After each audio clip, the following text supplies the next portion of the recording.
My girlfriend said, I'm going to brunch with the girls, then posted stories with her ex all day. When I asked about it, she said, you're being controlling, he's part of the friend group now.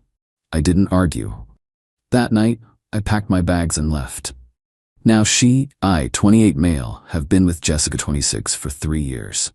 We moved in together 18 months ago, split everything 50-50 on a 2-bedroom in downtown. I thought we were solid. 2 weeks ago, Saturday morning, Jessica's getting ready, doing that thing where she tries on 3 outfits but ends up wearing the first one. Says she's meeting the girls for bottomless mimosas. Cool. I had plans to catch up on work anyway. Noon rolls around. I'm on the couch, laptop open, when her Instagram story pops up. There's Jessica, laughing at some rooftop bar. But it's not just the girls, there's Richard. Her ex, the one she dated for 4 years. The one who broke her heart when he moved to Seattle for work. The one who apparently moved back 3 months ago but she forgot to mention it. The stories kept coming. Group shots, but also just them. Sharing food. Him fixing her necklace. That specific kind of touching that's technically innocent but absolutely isn't. I screenshot everything. Not because I'm crazy, because I've learned to document things. She gets home around 4 p.m. tipsy and glowing. I'm still on the couch. How was brunch with the girls? Amazing. Becca ordered like 3 desserts. Cool. Who else was there? She lists names, doesn't mention Richard. Anyone else? Nope, just us girls. Why? I show her the screenshots. Her face does this thing. Surprise, then annoyance, then that practiced look of righteous indignation. Were you stalking my stories? They're public, Jessica. Richard is part of our friend group now. The girls invited him. I didn't think it was a big deal. You literally just said it was only girls. Because I knew you'd overreact. See, this is exactly what I'm talking about. You're being controlling. He's just a friend now. We're adults. If you can't handle me having male friends. I let her finish the speech. Then I said, okay. Yeah, you're right. I'm being controlling. She looked confused but pleased. Kissed me on the forehead. I'm glad you see that. I'm going to shower. While she showered, I did 3 things. Checked our lease. It was the original lease from before she moved in, now month to month. My name was the only one on it. We'd always meant to add her, but life got in the way. It was a loose end I was suddenly very grateful for. Texted my buddy Joseph, who owns a storage unit business. Started packing, not dramatically, methodically. My important documents first, then electronics, then clothes. Everything I could fit in my car without it being obvious. Jessica came out towel drying her hair. Didn't notice the half-empty closet. Didn't notice my missing laptop setup. Just asked what I wanted for dinner. Whatever you want, I said. I'm easy.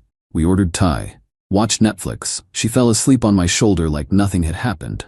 I stayed up thinking about the 3 years, the plans we'd made, the ring I'd started saving for. At 3 a.m., I got up. Packed the rest. Left a note. You're right. I am controlling. So, I'm removing myself from the equation. Rent's paid through the end of the month. Your stuff is safe. Please be out by the 30th. I drove to Joseph's place. He'd cleared out his spare room months ago after his divorce. Funny how things work out. My phone started blowing up around 7 a.m. What the fuck, David? You can't just leave. Where are you? This is so immature. We need to talk about this like adults. I didn't respond. Changed my relationship status to single. That's when things got interesting. Within an hour, I had messages from mutual friends. Jessica was spinning it hard. According to her, I'd had a paranoid episode and abandoned her because she had male friends. She was the victim of my toxic masculinity. I still didn't respond, but I did post the screenshots. All of them. With one caption. For clarity. The narrative shifted real quick. Update 1. She showed up at my office. It's been 5 days since I left. I've been staying at Joseph's, focusing on work, hitting the gym at 5 a.m., trying to establish a routine. It was working. Until yesterday. I'm in a meeting with 3 clients when our receptionist knocks. Says someone's here for me. Says it's urgent. I excuse myself. Walk to the lobby. There's Jessica, but not regular Jessica. This is Jessica in full performance mode. Hair perfect, makeup subtle but effective. Wearing that dress I bought her for her birthday. The one she knows I love. David, please, 5 minutes. I'm in a meeting. I'll wait. No, you won't. Please leave.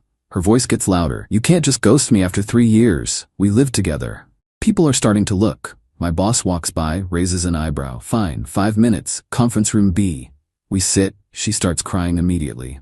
Not loud, ugly crying. Pretty crying. The kind she can turn on and off. I'm sorry I lied about Richard, but you have to understand. I don't have to understand anything. He means nothing to me. Then why lie? Because I knew you'd react like this. Like what? By calmly leaving a situation where I'm being lied to? You abandoned me. I came home from work and all your stuff was gone. Do you know how that felt? Probably similar to how I felt seeing you with your ex after you said you were with the girls. It wasn't like that. The group decided, Jessica, stop. We both know what this is. Her tears dry up instantly. What's that supposed to mean? It means I'm not doing this. You have 3 weeks to find a new place. If you need help with deposit money, I'll transfer it. But we're done. You'll regret this. Maybe. But that's my problem, not yours. She stood up, smoothed her dress. You know what? Richard was right about you. I'm sure he was. He said you were insecure, that you'd freak out the moment I had any male friends. Is that what he said when he was fixing your necklace? Her face went red. She left without another word. I went back to my meeting, apologized for the interruption, closed the deal, pretended my hands weren't shaking. That night, the texts started again. But not from Jessica. From Richard. Richard, hey man, heard you and Jessica split. That's rough. If you want to talk, I'm here. I actually laughed. The audacity. I screenshot it naturally. I know things look bad, but nothing happened. We're just friends. She loves you, dude. Don't throw it away over jealousy. You there? I finally responded. If you're really just friends, you won't mind if I send these messages to your girlfriend? See, I did some digging. Richard isn't single. He's been dating some girl named Barbara for 8 months. Her Instagram is full of them, cute couples stuff. No mention of him hanging out with his ex, Richard. What girlfriend? Me. Barbara? Tall brunette? Yoga instructor? Ring any bells? Read receipts on. No response. 20 minutes later, Jessica calls 15 times in a row. I let it go to voicemail. The one she leaves is enlightening. You fucking asshole. You had no right to contact Richard. You're ruining his life over nothing. We were just friends. But clearly you're too pathetic and insecure to understand that men and women can be platonic. I feel sorry for whatever girl ends up with you next. She'll have to deal with your trust issues and paranoia. I'm done trying to save us. Stay away from me and my friends. Her friends, including the ex she was just friends with, who apparently has a girlfriend he forgot to mention. I forwarded the voicemail to my lawyer buddy, just in case. Update 2, the lease situation. Got complicated. Remember how I said only my name was on the lease? Well, Jessica found a loophole. Got a call from my landlord yesterday. Jessica contacted him, claiming she's been paying half the rent for 18 months, and that establishes tenancy rights. He called to give me a heads up, said his hands were tied, and he couldn't take sides. But he did say, in our state, that means you can't just kick her out. You have to formally evict, which takes 30 to 90 days. She's talking about getting mail there to prove residency. It's getting messy. You should protect yourself. He was right. Jessica was digging in. To prove her tenancy, she'd have to show proof of payment. I knew she'd use Venmo. I opened the app, my heart pounding. I have access to our entire transaction history. I scrolled back, and there it was. Mixed in with 18 months of rent and utilities were some interesting transactions she'd sent to Richard. For last night, $200.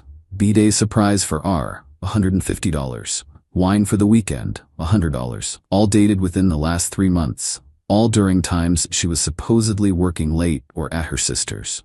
I did what I do best. I documented. I compiled everything into a neat little spreadsheet. Dates, times, claimed locations versus actual locations, money spent, lies told. Then I waited. This morning, Jessica's mom called. We always got along well. She's good people. Taught elementary school for 30 years. Doesn't bullshit. David, I'm not calling to take sides, but I need to know, is Jessica safe? Of course she's safe. Why wouldn't she be safe? She's been telling people you're stalking her. That you hacked her accounts. That she's scared. I see. I don't believe her for what it's worth. In 30 years of teaching, you learn to spot liars, even when they're your own kid. I appreciate that, Susan. Can I ask what really happened? I told her. Not dramatically, just facts. She was quiet for a long time. That explains Richard suddenly being around again. Yeah. David? Yeah? I'm sorry. I raised her better than this. You did great, Susan. People make their own choices. After we hung up, I felt lighter somehow. Validation from unexpected places hits different. Jessica must have sensed the shift in momentum because the texts started again, but now they're different. Less angry, more bargaining. Can we please just talk? I know I messed up, but 3 years, David. I'll go to couples counseling. I'll cut Richard off completely. Please don't throw us away. I didn't respond, but I did check apartment listings, found a nice studio downtown, month to month. Sometimes the best move is to just remove yourself from the board entirely. Then, plot twist. Barbara reached out. Hi, you don't know me, but I think we need to talk. Hey, yeah, I think we do. Can you meet tomorrow? Coffee? Sure. When and where? We're meeting in 6 hours. Should be interesting. Update 3.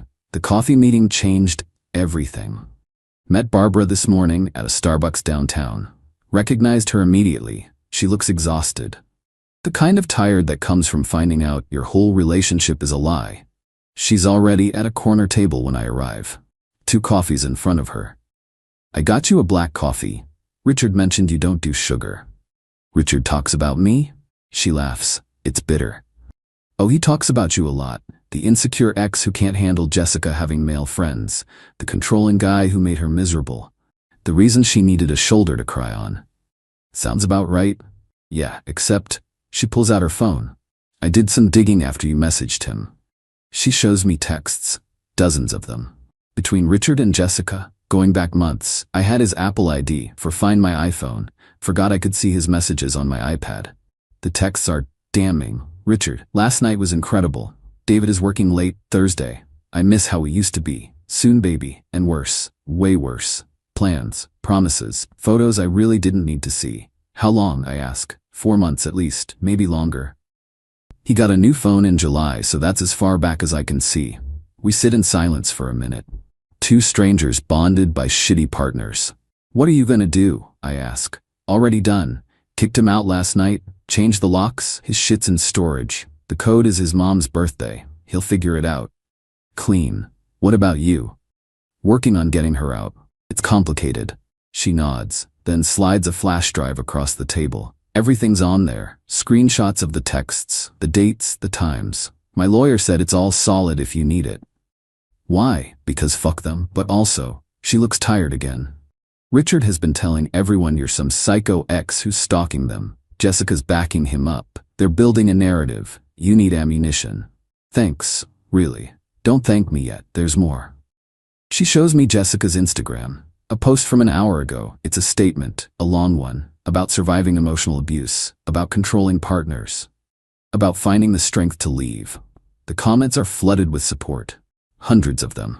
But here's the kicker. She hasn't left. She's still in my apartment, playing victim while squatting in my space. She's trying to get ahead of the story, Barbara says. Richard taught her that.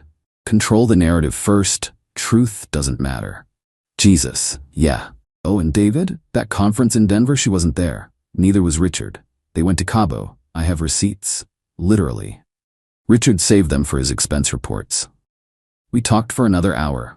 Compared notes, built a timeline. It's worse than I thought. The gaslighting, the triangulation, the way they played us against each other. When we finally leave, Barbara hugs me. We're gonna be okay, she says.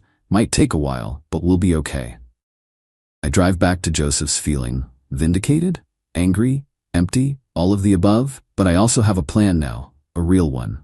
First step, lawyer. Showed him everything. The lease, the Venmo history, Barbara's evidence, Jessica's social media campaign. His response, oh, this is good. This is really good. He explained that a standard eviction is slow, but Jessica's public posts changed the game. We can't get an immediate eviction, but we can file for an emergency order to vacate.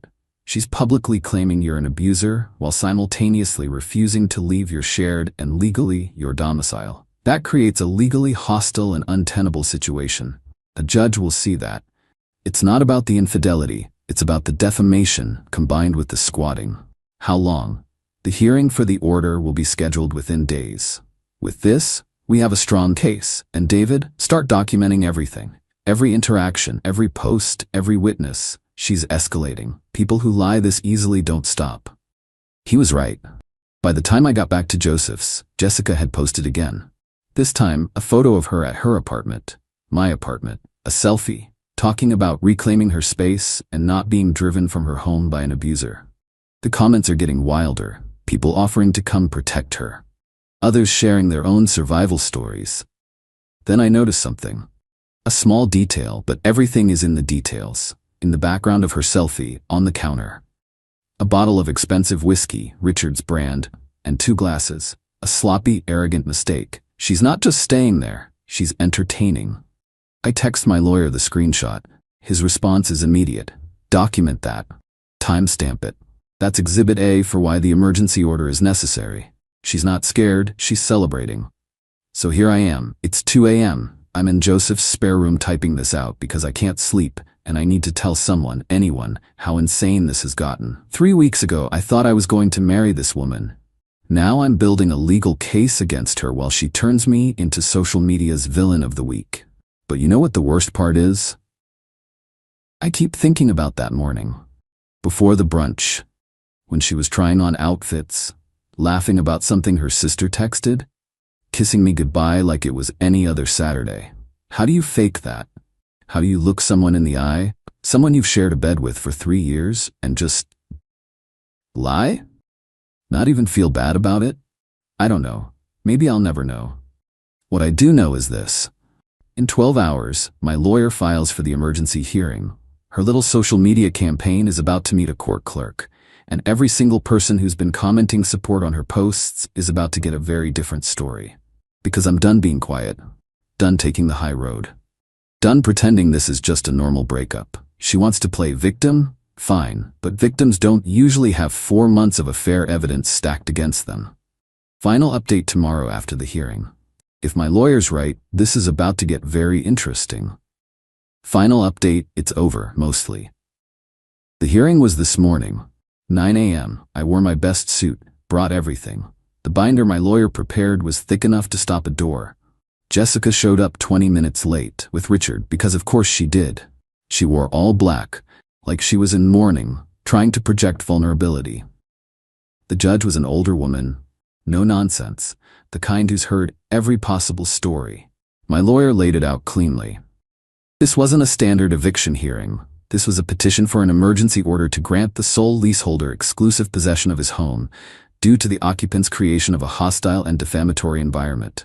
He presented the lease with only my name. Jessica's social media posts where she called me an abuser. The screenshot of her selfie with Richard's whiskey in the background, time-stamped while she was claiming to be in fear. Barbara's flash drive, which my lawyer submitted as evidence of a coordinated campaign of deception. The look on Jessica's face when the judge reviewed the photo of the whiskey glasses. When my lawyer brought up the Cabo receipts, proving a premeditated affair, not a simple friendship. Her lawyer tried to argue. He talked about tenant rights, about emotional distress. Judge Davis cut him off. Counselor, your client has publicly accused Mr. Peterson of abuse, a very serious claim. Yet she not only continues to reside in his home, she appears to be entertaining guests. She can't claim both to be a terrified victim and a comfortable tenant in the same breath. It undermines her credibility entirely. Jessica's lawyer asked for a recess. They huddled in the corner. Jessica kept shooting looks at me. Not angry anymore. Panicked. When they came back, her lawyer stated they would agree to vacate the premises within 48 hours if I would drop any future defamation claims. My lawyer looked at me. I could have pushed for more. But I just wanted it to be over. 48 hours. All her belongings out. Professional cleaning afterward at her expense. And her social media posts making the accusations must be deleted immediately. The judge made it so. Jessica signed the agreement without looking at me. As we were leaving, Richard blocked my path in the hallway. He had the gall to look sympathetic. Hey man, for what it's worth, I'm sore. Save it, Richard. How's Barbara, by the way? His face went blank. What? We had coffee, compared notes. She's doing great. Change the locks, I hear. Put your stuff in storage. The code is your mom's birthday in case she forgot to tell you. He went pale. He started to say something, but his phone buzzed. He glanced at it, a look of pure dread on his face. It buzzed again. Jessica grabbed his arm. We need to go. They left together. The ex who meant nothing. The guy who was just part of the friend group. My lawyer clapped me on the back. Clean win. How do you feel? Honestly, empty. Not sad. Not happy. Just done. I went back to work. Told my boss I'd need the next 2 days off to supervise the move out. He said to take the week. Good companies remember who shows up even when their life's imploding. That was 6 hours ago. Since then, Jessica's Instagram posts about me have been deleted. Then her whole account went private. Richard blocked me on everything. Barbara texted, heard from a friend the posts are down, good for you. Joseph ordered pizza and beer, well, pizza and soda for me. My mom called. She'd seen the original post through a cousin. Was worried. I told her the truth. She just said, I never liked her anyway. The apartment will be mine again in 48 hours. I'll deep clean it, maybe repaint, definitely getting a new bed. But right now, I'm sitting on Joseph's back porch. It's quiet, I can hear the city in the distance. And for the first time in 3 weeks, I'm not angry. I'm not checking my phone. I'm not documenting anything. I'm just here. Jessica was right about one thing. Love does make people crazy. It makes them trust when they shouldn't. Forgive when they shouldn't. Stay when they should leave. But it also shows you who people really are. And sometimes the person you loved never existed at all. They were just better at pretending than you were at seeing. To everyone who messaged asking for updates, this is it. Story's over. Well, mostly. Still got to get through the move out. Still might have some fallout. But the war, that's done. I won. I think. If you can call this winning. Maybe in a few months, I'll feel victorious. Right now I just feel tired, but also a little bit free.